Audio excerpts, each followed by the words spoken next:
Hello दोस्त, नमस्ते, प्रणाम। मैं आपकी वंदना स्वागत करती हूँ सोहर गीत पे। आप सभी अपने YouTube चैनल पे आप सभी का स्वागत है। बहुत ही प्यारा सोहर गीत सुनाने जा रही हूँ। कैसे लगेगा कमेंट में जरूर बताना।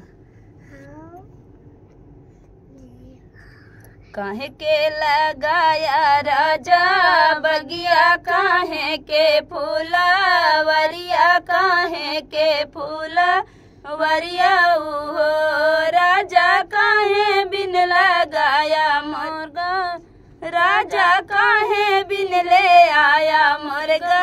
वनवा चला मधु बनवा चला मधु बनवा हो राजा, काहे बिन ले आया मुर्गा। वनवा चला मधु बनवा चला मधु बनवा हो।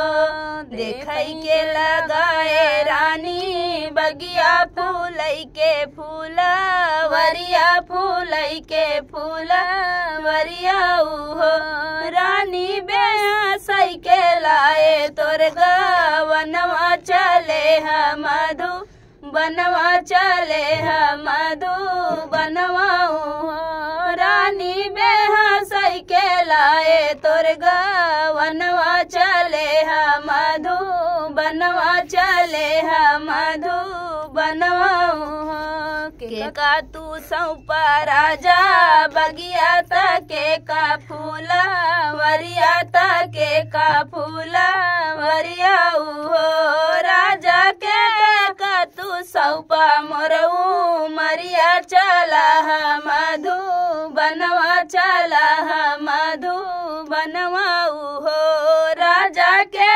का तू सौपा मोरऊ मरिया चला मधु बनवा चला मधु बनवा हो। माया के सौपे रानी बगिया, माया के फूला वरिया, माया के फूला वरिया हो रानी। भैया के सौपे तोरे मरिया चले मधु बनवा चले मधु बनवा हो रानी। भैया के सौपे तोरू मरिया चले मधु बनवा चले मधु बनवा हो।